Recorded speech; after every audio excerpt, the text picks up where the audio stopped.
All right, it is 11 a.m.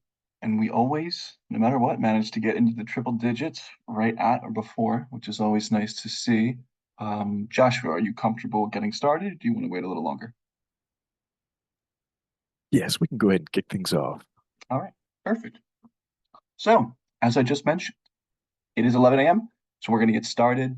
Hello, everybody, and welcome to this month's FEMA Region 3 Coffee Break webinar titled Elevating Dam Safety Through Hazard Mitigation Planning.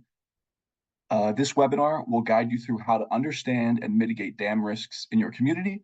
And we're going to also present some resources which will be available to assist you in that process. So as we move to slide 2 here is our technology tour slide. It's going to help us navigate the Zoom platform during this webinar. All participants on the call are currently on mute. This will help to reduce background noise since there are so many of us on the call. You may use the chat panel to ask questions. If we have time at the end of the webinar, we will keep the chat open for any additional comments or questions that come through. Should we not get the chance to respond to your question, you can reach out to our presenters via email. Their contact information will be provided at the end of the webinar. When it comes time for polling questions, which will be important, they should pop up for you to easily answer. If you are experiencing a lot of technical difficulties using the polling function, you can just simply type your response to the poll in the chat. You must respond to all polling questions and attend the webinar in its entirety to be eligible for professional accreditation. And this coffee break webinar, as you might have seen, got the notification, is currently being recorded. I'll talk a little bit more about that on the next slide. So this is that next slide. As I mentioned, this webinar is being recorded. The recording may be used for future reference to share with people who could not attend this coffee break. It may also be used otherwise at FEMA's discretion. By attending this webinar, you agree to these conditions. The webinar recording and a copy of the PowerPoint slides will be shared with all Eventbrite registrants and webinar attendees after the coffee break ends. So if you have a slide that you really enjoy and you want to see it more of it, we will send out all of these slides after the webinar today, and also the recording will be available at some point in the future. All right. So again, welcome to today's coffee break webinar, Elevating Dam Safety Through Hazard Mitigation Planning. We have a very exciting and packed agenda lined up for everyone today. So Joshua Norris with FEMA Region 3 will begin by providing an overview of the importance of understanding dam risks and the policy requirements for hazard mitigation plans. Michael Hanna with FEMA Region 3's Technical Services Branch will discuss the National Dam Safety Program and the high hazard potential dam funding that's available for and other assistance opportunities. John Roach with the Maryland Department of the Environment's Dam Safety Permits Division will talk about how the state utilizes DSSYs to map dam risks. Ehsan Bahadur with the Montgomery County, Maryland Office of Emergency Management and Homeland Security will discuss the ways complex adaptive systems can be used to promote dam safety. And finally, we'll wrap up with information on relevant resources, announcing future coffee break webinar topics, and providing information about how you can receive professional credits for attending this webinar in its entirety. And after that, if we have time, like I mentioned earlier, we will have our Q&A. So without further ado, our first presenter is Joshua Norris. Joshua Norris is a FEMA Region 3 community planner embedded within the Maryland Department of Emergency Management and is FEMA Region 3's lead high hazard potential dams mitigation planner. With over 6 years of experience advancing hazard mitigation at the state and federal level, Joshua works with FEMA Region 3 partners to cultivate community resilience through partnerships, training, and resources. And with all of that, I will pass it off to Joshua. Great. Thank you, Kyle. Mhm. So local hazard mitigation plans establish a community-driven, long-term, sustainable, and multi-hazard framework for reducing the risks and vulnerabilities associated with valued community assets, including people, structures, and systems, as well as environmental, historic, and cultural resources. As climate change and natural hazards degrade the integrity of our built environment, it is crucial for hazard mitigation plans to account for how unique assets, such as high hazard potential dams, impact communities.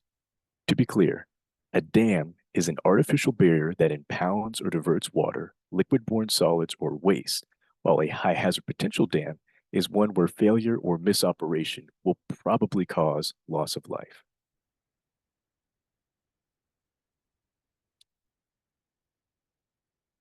High hazard potential dam failure events have the potential to cause devastating flooding across multiple jurisdictions. By integrating HHPD related stakeholders and data into local hazard mitigation plans, communities can obtain a deeper understanding of their dam risk and leverage this knowledge to make effective risk reduction decisions.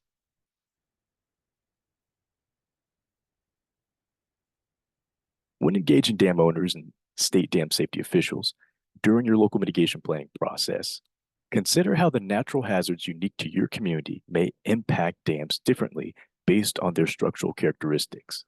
Additionally, consider how the interaction between specific dams and hazards can result in cascading impacts to critical facilities, roads, homes, schools, businesses, parks, wetlands, and more. Dam risk can be viewed as a function of the intersection between hazards, dam performance, and dam-related impacts to community assets.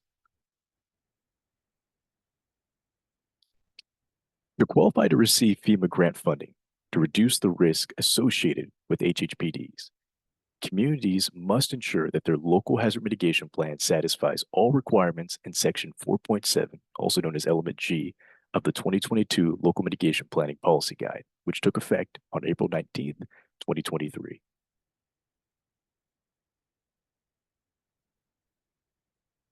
So to help communities best address the HHPD mitigation planning requirements, FEMA Region 3 has created an HHPD local and tribal mitigation planning tips document. It's available online at FEMA.gov. We encourage communities to closely review this resource before developing a planning grant sub-application and before kicking off your local mitigation planning process.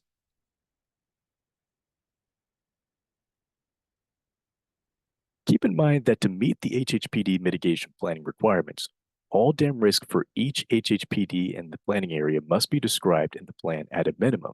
However, FEMA strongly encourages communities to address all dams that may impact the planning area, not just HHPDs. FEMA Region 3 has developed a training to help communities meet FEMA's HHPD local mitigation planning requirements by engaging dam owners, dam safety professionals, and additional stakeholders in the local mitigation planning process. If you're interested in receiving this training, please reach out to your respective state hazard mitigation officer, state hazard mitigation planner, and FEMA Region 3 hazard mitigation planning point of contact. And with that, we'll go ahead and bring up our first polling question. So the question is, have you or your local government partners, and then select all that apply.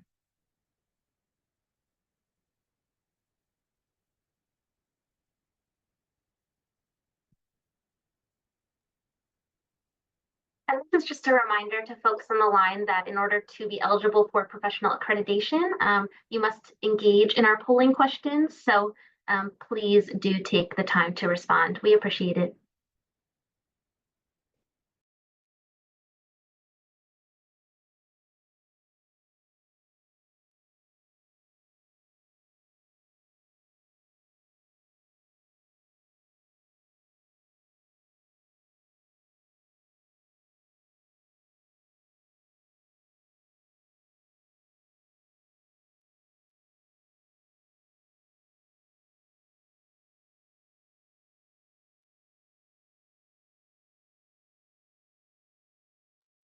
Also, if you are experiencing any issues with the poll, you should feel free to put your response in the chat. I see some folks' response is none, and that is totally adequate response. So thanks for including that in the chat there.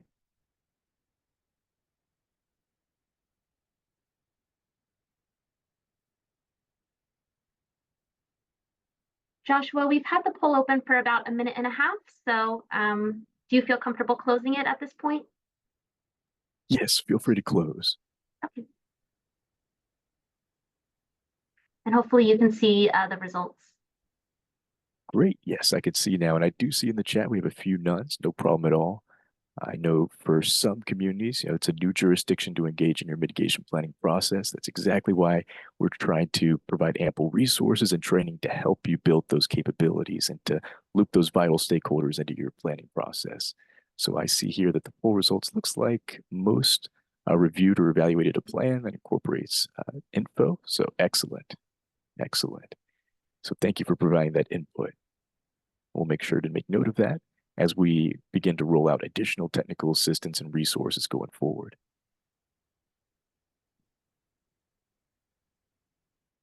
Okay, well, with that, I'm going to go ahead and introduce our next presenter, Michael Hanna. So Michael Hanna is a civil engineer with the Technical Services Branch for Region 3. Prior to joining FEMA, Michael worked with the New Jersey Department of Environmental Protection, a private consulting firm, and a local municipality. His diverse background has provided him with a comprehensive understanding of both government and private sector projects. Michael holds a BS in civil engineering from the New Jersey Institute of Technology. I turn it to you, Michael. All right. Hello, everyone. Can everyone hear me? We can. Awesome. All right. So through our presentation, it's going to be a quick presentation, but we're going to do a quick overview of the National Dam Safety Program and its mission. We're going to talk about the Dam Safety Assistance opportunities, and that includes the State Assistance Grant, the High Hazard Potential Dams Grant, also known as HHPD. And finally, we're going to talk about the Dam Emergency Collaborative Technical Assistance Program, also known as CTA. Next slide, please.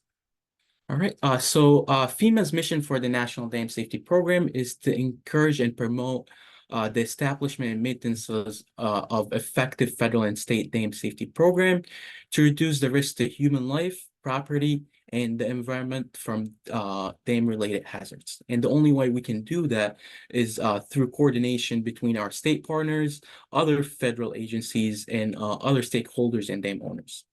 And if we look at this timeline, we're going to see some of the effort that was done by the federal government to promote dam safety. And that starts in 1979 with Executive Order 12148. And this established FEMA as the lead in coordinating national effort in dam safety. And it goes all the way down to 2021, where the bipartisan infrastructure law was passed, and that increased FEMA's funding to promote dam safety as well. Next slide, please. All right. Dams are a critical part of our national infrastructure. It provides a range of economical, environment, and social benefits. And if we look at the overall number of dams that we have within the country, we have more than 91,000 dams. And 16,600 of those dams are classified as high hazard potential dams. And that does not refer to the condition of the dams, but it refers that if this dam were to fail, it would cause loss of life and significant property damage. And the average age for the dams that we have within the country is 63 years old, which is a bit high. And as our dams ages, they're requiring more maintenance and more funding. And according to the Association of State Dam Safety Officials, they estimate that the total cost for rehabbing those dams exceeds $157 billion. Next slide, please. And then when we take a closer look into our region, we have more than 5,200 dams in Region 3. With an average age of 71 years old, which is a bit higher than the national average. And when we take a closer look into the classification, about a third of the dams we have, 1,800, are classified as high hazard. And we have another third that is undetermined. And just to give you a perspective, that's significantly high compared to other regions. And what we have nationally we have approximately 3,900 dams that are classified as undetermined. And we have half of that, or close to half of that, within our region. So that's something that we need to pay attention to. And then down here, the bottom table just kind of shows the total number of dams that we have for each state within our region and the average age. And we can see for some of the states, the average age is significantly higher. And obviously, as they age, they require more maintenance and additional costs. Next slide, please. All right, so we're going to take a closer look into the grant programs within FEMA's National Dam Safety Program. We have the state assisting grants, and this grant provides funding for the state to do inspections of existing dams, train staff and personnel on dam safety, create videos and other outreach materials to promote dam safety. On the other hand, we have the HHPD grant, and this grant is an important piece of FEMA's National Dam Safety Program. And it's one of the main programs that the federal government used to distribute resources for dam rehabs. And this funding could be used for engineering and plans. It could be used for repair and rehab of dams, and it could also be used for dam removal. Next slide, please. All right, so just to dive a little bit more into eligible dam, this information that I'm pulling is from the 2024 NOFA. And eligible dams under the HHPD, that does not include federal dams. It includes local dams or dams that are located within the state that has a dam safety program. Dams that are classified as high hazard potential dams by the state agencies. Dams that has emergency action plans, and dams that fail to meet the minimum dam safety standards of the state that it is located in, and also that are classified within the NID as poor or unsatisfactory. Next slide, please. All right, and then and when it comes to applications, the applications can only be submitted by the state, and it has to be usually the applications that we see are submitted by the state dam safety agency or the emergency management for that state. But they do collect all the dams that they want to put under the application, and the application gets submitted by the state. So no local county can submit an application on their own. Next slide, please. All right, and if we take a closer look at the funding for HHPD, we're going to see that it has significantly increased, starting from $10 million for FY 2019 and 2020, and it goes all the way up to 185 in FY 2024, and that is thanks to the funding that was provided under the IIJA funding. And for 2024, we have $185 million. And for those of you who don't know the IIJA, this is again, the bipartisan infrastructure law that we mentioned earlier. And this provided $800 million to FEMA to promote dam safety and to provide more grants under the programs that the National Dam Safety Program has. $67 million of this funding went for FEMA dam safety operations. 148 went for the state assistant grants, and that's being split over 5 years. And 585 went to HHPD, splitting over 3 years. And the HHPD splits into two categories: one for rehab, which is $510 million, and 75 million for dam removal. However, as we see that significant increase in funding, there's still a lot of need for funding to rehab the dams and address HHPD.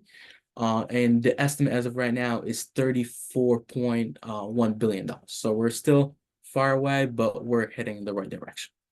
Next slide, please. Okay, and this just kind of provides a quick overview of the funding that was passed under the bipartisan infrastructure law, or the IIJA.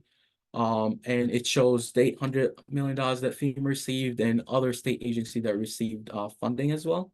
And at the bottom, we're going to see what we discussed earlier is how the funding splits within FEMA between the 585, the 148 for state assistance, and the $67 million for the FEMA. Next slide, please. Finally, we're going to discuss the CDA, or the Collaborative Technical Assistance Program. And this program is a series of sessions that goes on for 8 to 10 months. And this basically brings together the federal government resources to assist communities in addressing complex gaps within their preparedness. And it also helps communities to understand the risks that they're facing when it comes to dam emergencies and the potential consequences related to those dam emergencies. Under this program, it brings different, usually we had actually we have two successful CTAs that were done within Region 3, one for Maryland and one for Virginia. And it brings state, local emergency responders, brings everyone on the table to address the gaps that they have, to address how to fix those gaps and to plan for emergencies and to prepare for response and recovery in a case of emergency. Next slide, please. And this program is currently open. It opened in February and it's open until May 17. So if you're considering applying for this program, now is a good time to consider it, discuss it with your state partner, and you can reach out to us at Region 3. We can provide some assistance as well. But yeah, it's open until May 17. And then this QR code on the screen, you can scan it. It's gonna take you directly or download the application instructions for the CDA program for FY25. And I think next slide, please. And in conclusion, I would just encourage you and promote to get to know the dams that you have within your locality, within your region, within your state, and just kind of know how many HHPD eligible dams that you could have within your locality. Just get familiar with the dams that you have. See which dams could be or you could consider applying for those dams under the HHPD grant. Consider maybe applying for the CDA program. I know for our region, at least, we don't have to really worry about the state assistance grants. We get all of our states to apply for it, and they all receive funding. And as that funding increases under the IIJA, our state should see more funding as well. So yeah, that's pretty much it for my slides. And then I'll take any questions at that. Great. Thank you, Michael. With that, I'll go ahead and introduce our next presenter, John Roach. So John Roach joined Maryland Dam Safety in early 2015 and serves as the chief of the Dam Safety Permits Division at the Maryland Department of the Environment. He is the primary point of contact for policy and design related matters.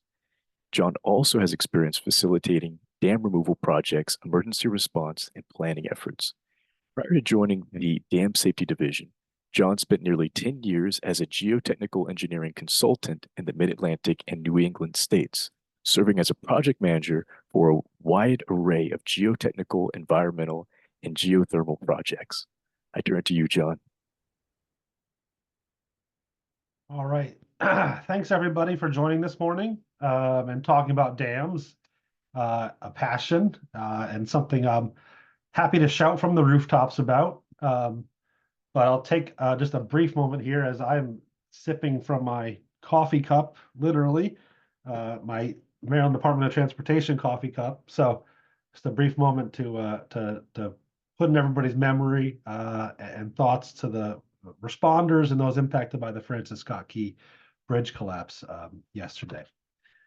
But that being said, I do want to shout from the rooftops some exciting stuff in Maryland, and it's about data and the power of data as it comes to understanding dam risk in your communities and how we can leverage it to improve hazard mitigation plans and other local planning and zoning decisions and our response activities. So next slide. We are really excited in Maryland to announce that we have mapped and are sharing the inundation areas of nearly all of our active dam portfolio in the state. And, you know, that is kind of a unique thing among other states in sharing this data directly to the public through a web app, which anybody can access and see where the water might go if a dam were to fail. So why is that really important? Well, in Maryland, although we have 557 active dams and approximately 250,000 persons who live in their inundation zone, there's a real lack of understanding of this piece of infrastructure in our state. Looking at the photos here on the right-hand side of the screen, these are aerial shots, but the upper one is the Duckett Dam right off of I-95. You see that right downstream of it. People have seen that one. They've seen the Conowingo Dam, these large concrete structures that impound big reservoirs. But that's not the typical dam in Maryland, and I suspect it's not the typical dam in Region 3, and it's certainly not across the country either. The typical dam is your earth and embankment dam. It's for recreation or for stormwater management, maybe flood control. Look at the bottom, photo here. This in a small community in Howard County, Maryland. Where even is the dam? Not a lot of folks would recognize that as a dam and something that is a piece of infrastructure that needs to be operated in a certain way, maintained in a certain way, and can fail and have negative impacts. We've got 107 high hazard dams in the state, about 135 significant hazard dams, about 300 low hazard dams, and then what we call our non-jurisdictional dams, things that wouldn't be on the national inventory of dams. That's over 18,000, what we call small ponds in Maryland. So that being said, and particularly with the push to include all dam hazards in our state and local hazard mitigation plans, at the MDE Dam Safety Program, we're finding that those local hazard mitigation plans have historically been pretty incomplete when it comes to dams. I think there's a tendency to pull from the national inventory of dams, which in itself is maybe not representative of the full portfolio in a state. But that is a real small, limited amount of data. So it doesn't really help communicate that risk and drive proper decision making. Another reason why we're sharing this data in Maryland is because of a phenomenon called hazard creep. Hazard creep being the notion that you've built a dam, maybe it's a low or significant hazard dam, but then there's development downstream of it. Maybe it's a whole new townhome development, a school, a daycare, all of those things, a shopping center. And now it's a high hazard dam, or maybe it went from a low to a significant hazard dam. In Maryland, over the past decade, we've seen approximately 100 dams added to our inventory or adjusted in hazard classification upwards because of this phenomenon. And then lastly, it's important to recognize, I think, that we've got a changing winds coming right now, right? It isn't that long ago in the post 9/11 world where information was locked down, right? There was, it was security concerns, terrorism concerns, and we don't want this information to fall in the wrong hands. But the reality is nowadays, you go on Google Earth, which is where I got these two images from, and you can find the dams pretty easily. And then there's a whole host of other types of geospatial data that makes it even easier to find the dams. So I think we're shifting as a dam safety community across the country from that closed posture of terrorism and concerns of that to a community right to know, right? We can't make effective decisions in our personal or professional lives if we don't have all the information, and mapping where the dams are and where the inundation areas are helps with that. So let's go to the next slide, please. So what we have done in Maryland is leverage something called DSS Wise Lite. This is a FEMA supported tool run by the University of Mississippi, I believe, or Missouri. It is a rapid decision support software, that's where DSS comes from, to determine dam break areas within your region. And we decided, because of that tool is available and accessible, we're going to apply for a FEMA hazard mitigation grant in 2019 to run simulations on almost all of our inventory dams. Again, we tried all of our inventory dams, but some of them are so small that the failure inundation zone basically lied within the stream banks itself. So we didn't finish mapping those. We ran two subsets of information: a sunny day normal pool failure and a sunny day brim full failure. So water either at the normal water surface elevation or at the top of dam.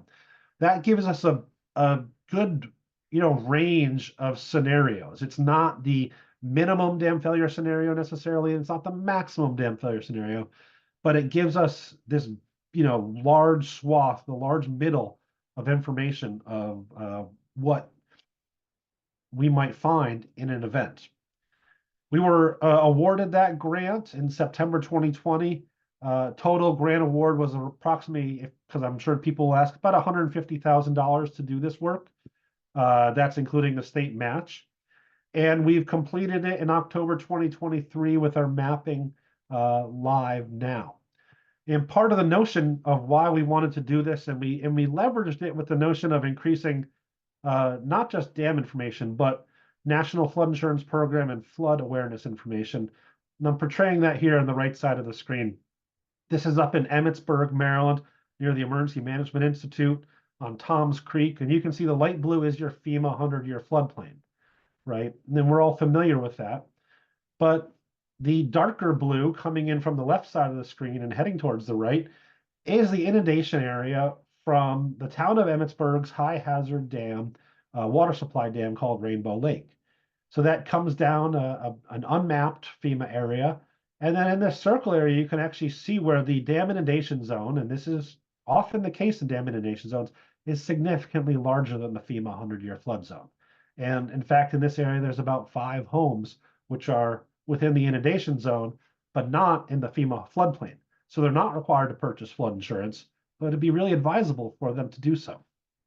So we can expand our reach of information with our NFIP coordinators to do some outreach as well. Next slide, please. So DSS-wise Lite, if you haven't used it yet, you can reach out. Each state has a coordinator. I am the coordinator for Maryland. So if you want to request access, you'd go to the website. I see that's in the chat, and put in why you'd like it. And myself, if you're in Maryland, or others will approve your use of it.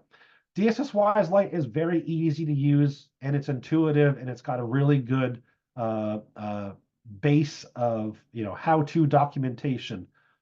It gives you very quick results relatively when you run these analyses, and gives really just the right output, right? It gives you GIS shape files right there, KMZ files for Google Earth, human consequences, HCOM results, meaning what is the population within potentially lethal flood zones.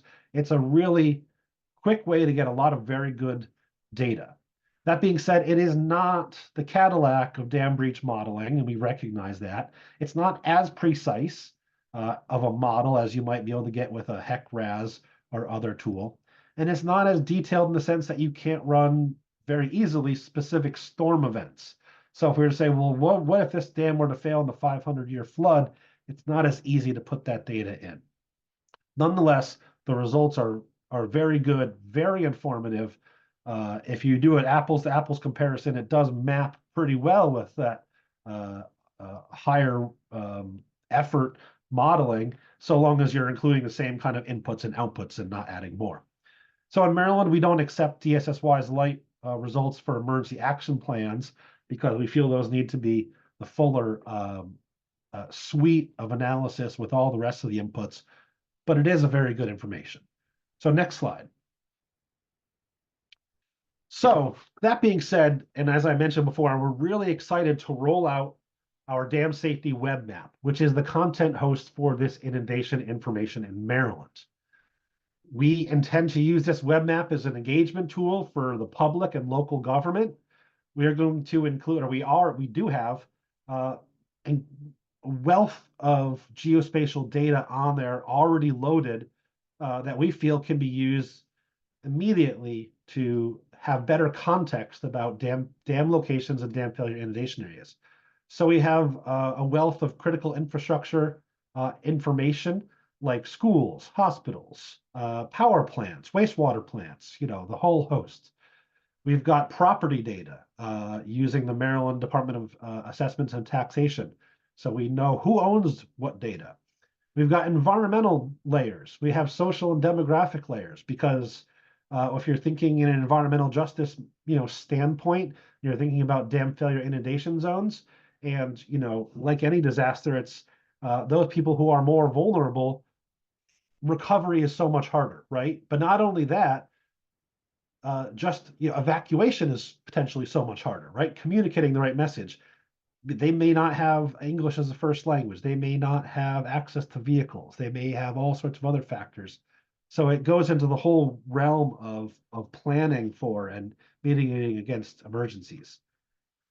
We'll be advertising this web map out to our 1,500 plus dam safety community through our email list, through our quarterly office hours that I run through my office, through social media platforms and everything else, with specific outreach to local government floodplain managers.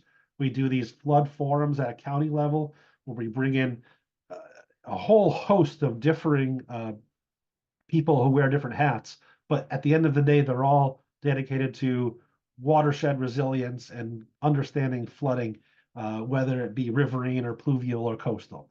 We're working with our emergency management partners. We're hoping to present at the Maryland Emergency Management Association annual conference this coming year, and planning and zoning directors. We also have this population at risk data now that we didn't previously. So it's going to help us and help our partners screen for hazard creep. It's going to help us quantify risk and quantify cost benefit analyses and assist in local emergency planning as well with this tool. The next slide. And I'd love to show it to you and run you through the whole suite of the tool, but I'm just going to capture a screenshot here to show as an example. And we've got a link in the chat, I believe, so you can dive in and play with it all day long. But this here is a map of a high hazard dam that we didn't know about, literally, well, figuratively in my backyard, literally in my boss's backyard, though. This is Catonsville, Maryland, just on the west side of Baltimore City. And there's a community park here with a dry flood and stormwater management dam. And it's kind of nestled in this park, kind of wooded, maybe not maintained the best. But in the 2016 and 2018 significant rain events that came through in Ellicott City, which is just to the west of here by about 2 miles, this dam flowed through the emergency spillway and spilled out into the town, the houses behind it. We caught wind of that and looked at it and realized this is actually a high hazard dam. It needs to be reclassified. We ran the DSSY's inundation area, and there's 42 homes and businesses within the dam failure inundation area of this dam that was previously off the radar, right? So just running this DSSYs and classifying these dams provides an immense amount of value. You see here in this red color is the inundation area from a brimful failure, which it was close to brimful in that 2018 event. Thank goodness it didn't fail. There's 2 major roads, like I mentioned, 42 homes and businesses, and people are unaware. If you look down at the bottom of the screen, the FEMA floodplain only begins down just at Frederick Road here, well outside of those 42 homes and businesses which are in the inundation area. And of course, for my kids who are home today because it's spring break, it would crush Opie's, the local soft serve and snowball ice cream stand, which is just a community landmark in our neighborhood. So they'd be very upset if that was the case. So this is just an example. I think we've got the school layer turned on, and you can see right next to the O and Opie's Hillcrest Elementary School, our neighborhood school is there. There's another school on the left-hand side of the screen. There are not much other critical infrastructure shown, but this is just an example of, the power of these inundation maps, the areas that previously people didn't realize that are vulnerable, and how we can enhance the major practice of dam safety by having that information. So I'll leave it at that. I'll look through the chat and see if there's any questions and whatnot, but please play with the tool. We're very proud of it. And then if you are responsible for hazard mitigation planning efforts in the state of Maryland in your jurisdiction, please feel free to reach out, because we can share all this information, and it will take your hazard mitigation plan from, okay to wonderful, is my hope with that improved information. So thank you very much. Thank you, John, and well done advancing this effort. I know you've been working on this for a number of years. All right, and with that, I'll go ahead and introduce Ihsan. So Ihsan Bahadur is an experienced emergency manager with expertise in crisis management planning. He has successfully completed the Planning Practitioner Program trainings at the Federal Emergency Management Agency's National Emergency Management Institute. He became one of the first certified advanced planning practitioners. His extensive planning and project management skills, in conjunction with his geographic information system data analysis skills, have enabled him to lead, coordinate, and conduct a wide range of projects. I turn to you, Isan. Thank you, Joshua, for the introduction, and thanks everyone for joining us today. I start with defining a complex adaptive system, which is network of autonomous agents that interact while adapting to a changing environment. Based on the CAS definition, the system is complex and it contains many diverse and specialized agents, components or parts in an intricate arrangement, which are the building blocks of the CAS. CAS has two important features, which is like complex and adaptive. It is adaptive because it has the capacity to change under influence of feedback or memory, learn from experience, and thus evolve, giving it resilience in the face of outside influence. Next slide, please. For being able to use CAS concept in hazard mitigation planning, specifically for HHPD planning, we should know its components. Cascade effects is unforeseen chain of events that occurs when an event in a system has a negative impact on other or related systems. Emergence is an entity is observed to have properties its parts do not have on their own, properties or behaviors which emerge only when the parts interact in a wider whole. And collective or distributed intelligence is a shared or group of intelligence that emerges from the collaboration, collective efforts, and competition of many individuals and appears in consensus decision-making. And what is a sworn intelligence? It's a connects systems with real-time feedback loops and enables groups to do things that individuals cannot do on their own. Sixth degree of separation is a theory that explains that we are all linked by chains of acquaintance. You're just 6 introductions away from any other person on the planet. Top down, we is bottom up, is an approach to break a big problem into a smaller chunks. Next slide, please. How to use CAS to enhance dam safety and hazard mitigation planning.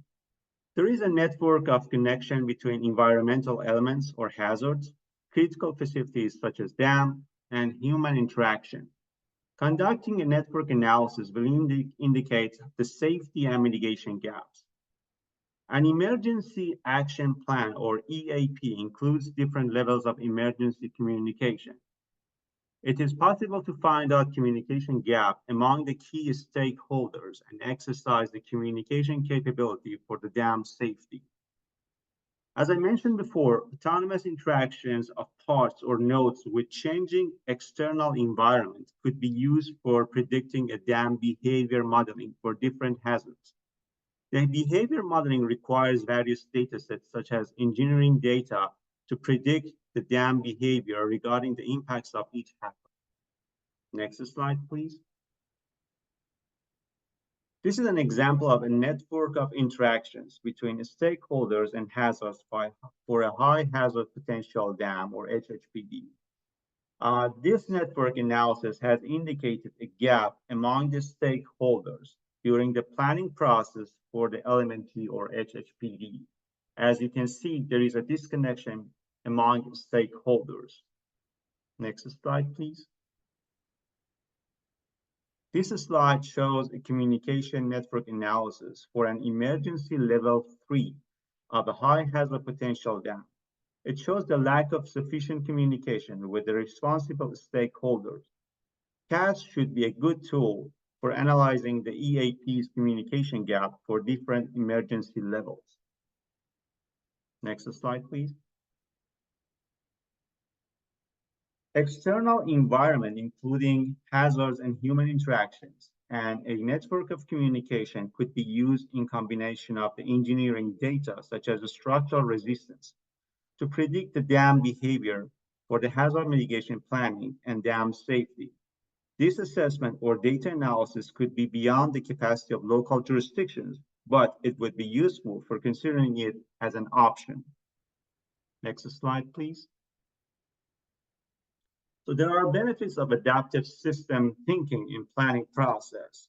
So it assists us to avoid siloed thinking and encourage thinking systematically and systematically, promotes creativity and analytical approach to a planning process, focus on attention on constituents part or interactions and expanding one's awareness of connections, which are very helpful during the planning process, and it could be very helpful to improve our HHPD section of our hazard mitigation plan, because there are a lot of interactions involved for the dam safety and high hazard potential dam plan section of the hazard mitigation plan. Next slide, please. Hazard mitigation planners can use the CAS to improve the element G or HHPD of hazard mitigation plan. For example, they can use the CAS for analyzing the coordination, information sharing, impact analysis modeling, EAP communication gap analysis, stakeholders engagement gap analysis, and mitigation actions modeling. So I can refer to like HHPD 1A, HHPD 1B, 2B, and 3A in accordance with the CAS concepts. We can use these concepts to address the requirements of those elements for the high hazard potential dam planning. Next slide, please.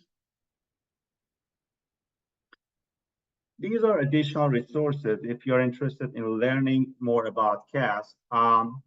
It's very interesting to learn about how the CAS would be useful in different planning process, but I definitely recommend to look into these extra resources, additional resources, if you're interested, because it's very helpful to improve your planning process and finding your gaps and bridge those gaps during the planning process and improve specifically your HHPD planning. Next slide, please. With that being said, I conclude my presentation with the polling question. What are the benefits of system thinking for dam safety and hazard mitigation planning?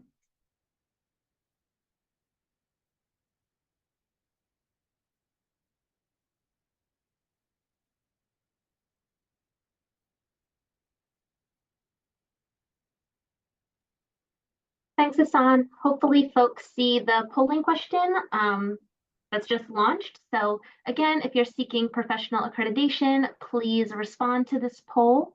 If you're having a lot of difficulty using the polling function, you should feel free to put your response in the chat.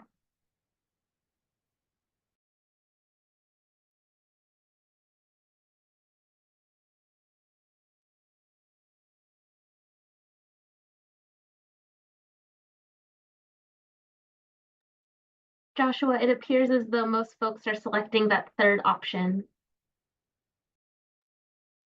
Excellent. Selecting, or don't want to spoil it, but the correct answer.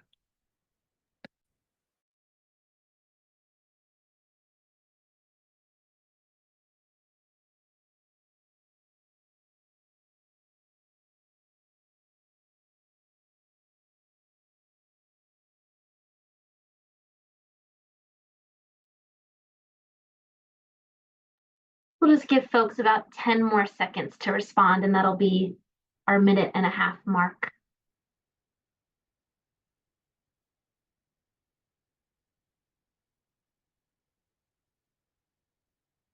Okay, Joshua, so I just ended the poll. You should hopefully be able to see the results. Great, thank you. Excellent. All right, well, thank you, Hassan. Great content, and thank you, John, as well. Excellent data is going to be available across Maryland. I know a number of other states have similar data sets available, and I hope that many states will begin to utilize this CAS approach, this concept, when you're identifying gap analysis or when you're trying to identify, well, who isn't being included in this engagement process, and how can we enhance our planning processes and our dam safety efforts. So great content. Thank you. Thanks, Joshua. So I just wanted to let folks know we have our upcoming coffee break webinars planned. I can put this link in the chat, but again, everyone will be receiving a copy of these PowerPoint slides, so you'll have access to all resources and links and everything that we're showing here today. But yeah, we really encourage you to sign up. Our next webinar is on May 29th. It's all about ensuring equitable outcomes through hazard mitigation planning. Should be really interesting, and so we're looking forward to yeah, having a lot of folks call in.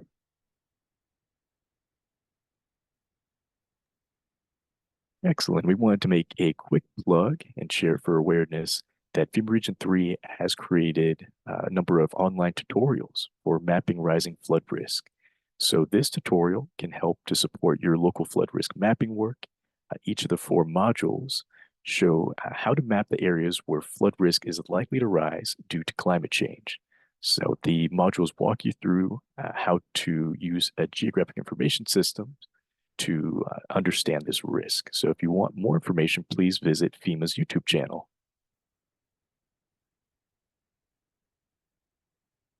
And a few other plugs. So we have a number of links embedded in this PowerPoint, and as was mentioned, this will be shared with you. And ultimately, there are 3 things we'd like you to consider joining. So we have the FEMA Region 3 Coffee Break webinars, which we offer every other month. So definitely take a look. In terms of the Resilience Report, that's a quarterly newsletter. We encourage you to subscribe, and we have the Resiliency Partnership Network that we encourage you to participate in because they also offer great webinars. Again, you've heard me mention this a couple times with the polling questions and responding to those, but you may be eligible for professional accreditation. So if you're a member of the Association of State Floodplain Managers, or ASFPM, or the American Institute of Certified Planners, your AICP, we linked the course number here, and you'll be getting more information on how to make sure you're able to log those credits, and get those credits for joining us today. And if you have any questions and you would like to connect with any of the presenters, our contact information is on this slide. Please feel free to reach out, and thank you for joining us. Yeah, in terms of a Q&A, I don't want to assume, but it seems like we only have one unanswered question in the chat. So question just reads, Joshua, I believe this would be for you. Just curious, is there an intent in the future to require all dams to be addressed in the HMP, not just high hazard potential dams? At this time, I would say that's not on the horizon, but if that does change, we'll make sure to message accordingly. For now, that grant particularly is focused on HHPDs, so that will be the focus of that requirement for the foreseeable future. But if that were to expand, then we'll certainly make sure to update our policies, our trainings, and all of that technical assistance we provide.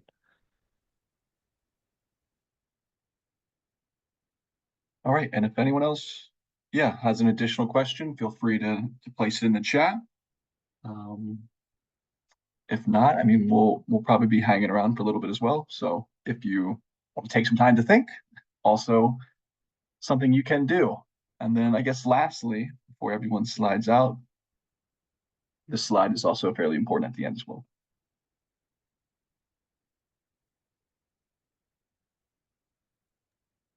Excellent. Thank you, Kyle. And as you mentioned, if you have any questions, please let us know. We're still on for a few more minutes.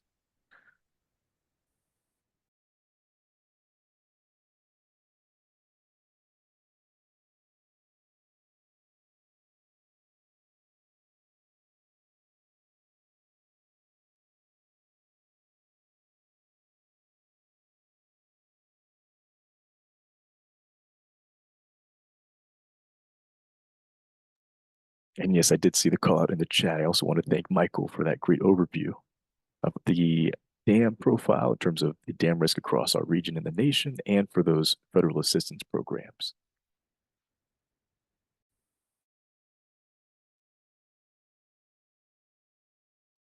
Of course, and if anyone has any more detailed questions, please feel free to reach out to me.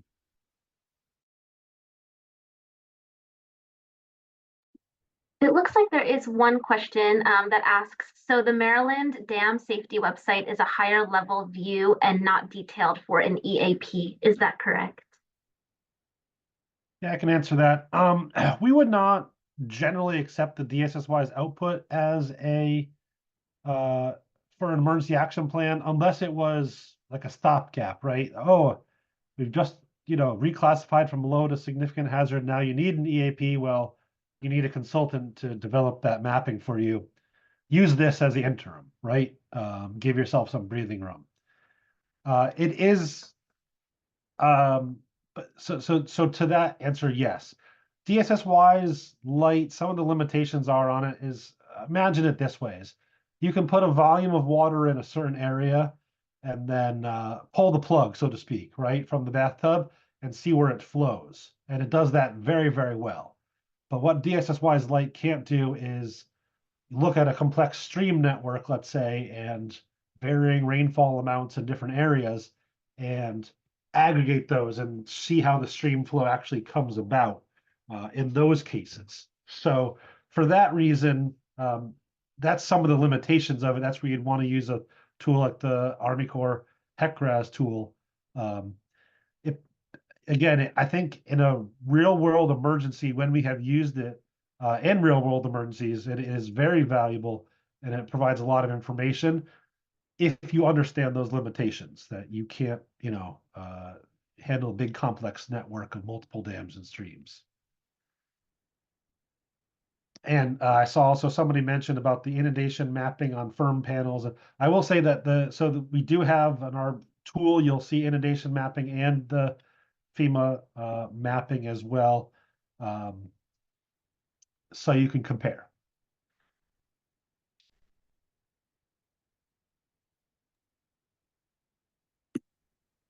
Excellent. Thank you, John. I did see a question regarding dam removal. Yeah. And what's the decision-making process for removing dams rather than maintaining them?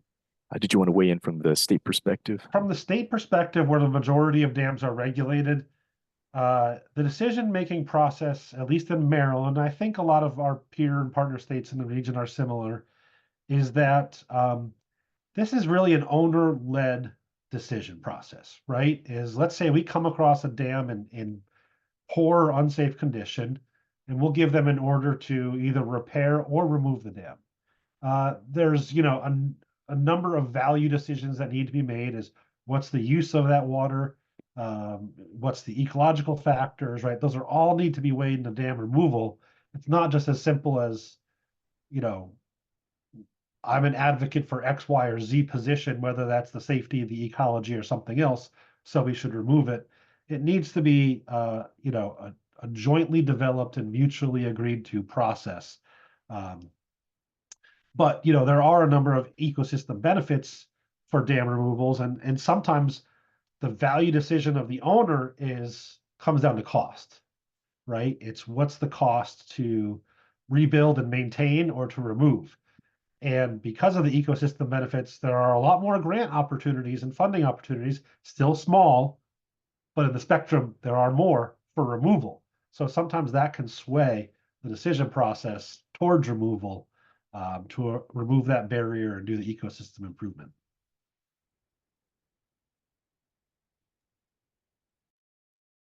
And looks like a final question here. I know there's 2 minutes left. Just asking about, are there any examples of locally led, city or neighborhood led maintenance projects funded by FEMA regarding dam safety?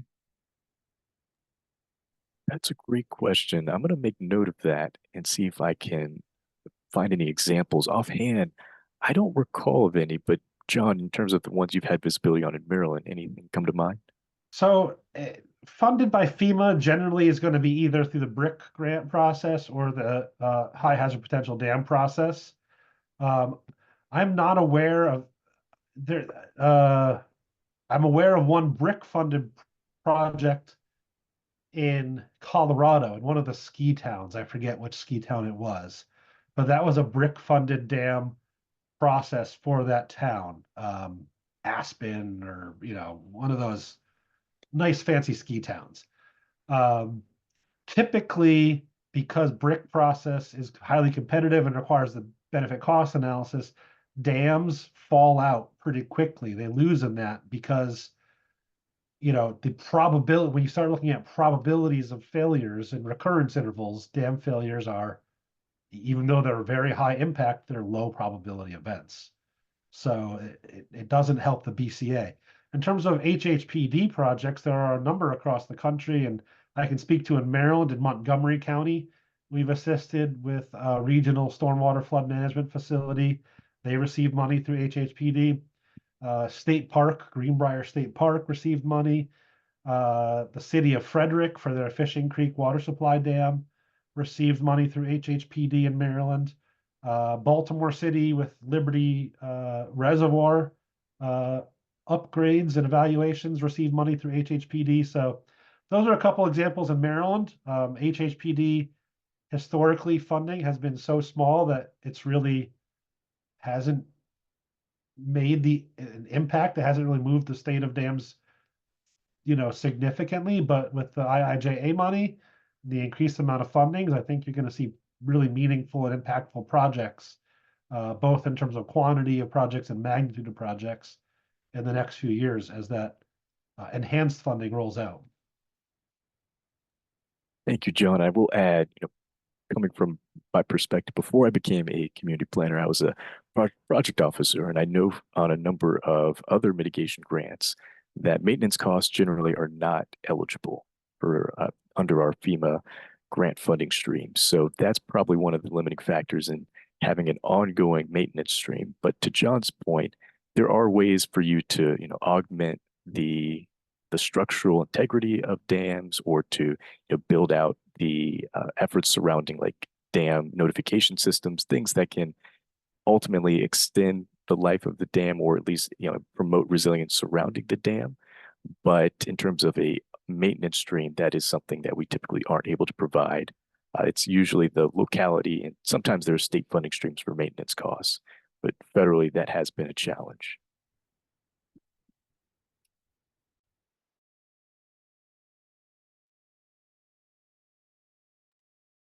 All right, I don't see any additional questions. We're at 12:01. Seems like while there's no questions, there's lots of thank yous, which is always appreciated in the chat. I think that's going to wrap up our March webinar. Great. Thank you all for your time. Yeah, thanks everybody. Hi, everybody.